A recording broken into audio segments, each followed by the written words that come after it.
Bonjour, alors de retour, je profite de cet instant pour vous saluer toutes et tous.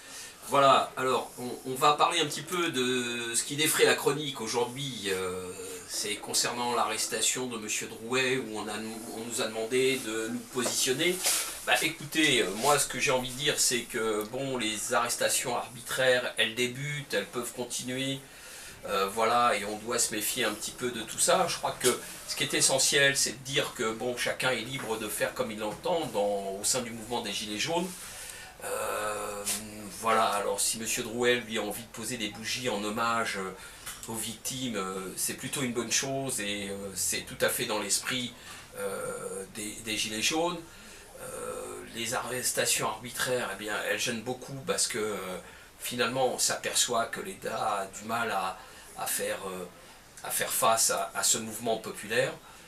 Bon, ce qu'il faut aussi avancer, au travers de cette course à la popularité des uns et des autres, je crois qu'il faudrait qu'on se calme un petit peu et qu'on s'organise. Ça serait finalement la seule chose à faire de manière concrète, c'est-à-dire que tous les groupes puissent à un moment se réunir, et c'est ce que nous allons proposer de faire, de manière à ce que ça n'aille pas dans tous les sens. Nous on regrette un peu cette course à ces opportunismes sans légitimité réelle, ou bien cette volonté de participer finalement à la division. Et ça ne peut pas servir la cause de ce mouvement populaire, et pour nous c'est ce qui nous importe le plus, c'est-à-dire l'intérêt général. On va faire,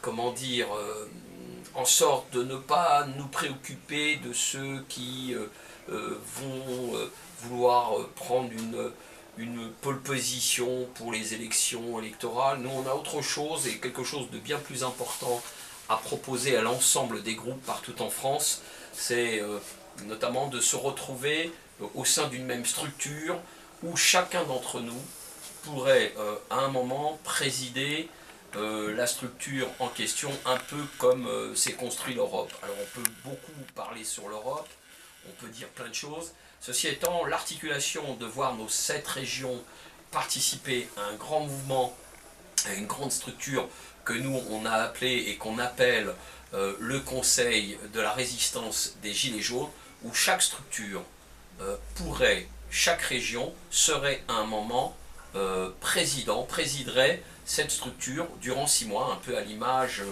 de l'Europe. Voilà, ce qui permettrait tout simplement que chacun puisse à un moment ou à un autre avoir la présidence, la responsabilité de cette structure. Ça c'est très important. Voilà. Comme ça il n'y a plus de régions plus favorisées que d'autres, mais chacune des régions prendrait la présidence durant 6 mois. Alors elle serait tirée au sort de manière tout à fait médiatique, à savoir que ça serait fait avec des enfants qui tiraient au sort les 13 listes des régions. Voilà, c'est une idée comme une autre, elle vaut ce qu'elle vaut, mais elle a au moins la valeur de ne pas mettre en avant une région plus qu'une autre. Elles sont toutes à égalité, il y a 13 régions, voilà, et chacune d'entre elles présiderait un moment la structure dans laquelle nous serions tous sur des revendications communes, une charte commune. C'est une idée, vous pouvez tous participer à l'élaboration de tout ça au travers de vos idées, et on les prendra en compte bien évidemment. L'essentiel, en réalité, c'est d'être tous ensemble et de faire avancer nos revendications, et ça c'est très important. Enfin voilà, c'est ce que j'avais envie de vous dire aujourd'hui. On va arrêter de se faire lobotomiser par les télévisions et les coups d'éclat des uns et des autres. Soyons simples, précis, concis et allons droit au but, c'est l'intérêt général. Je vous dis salut.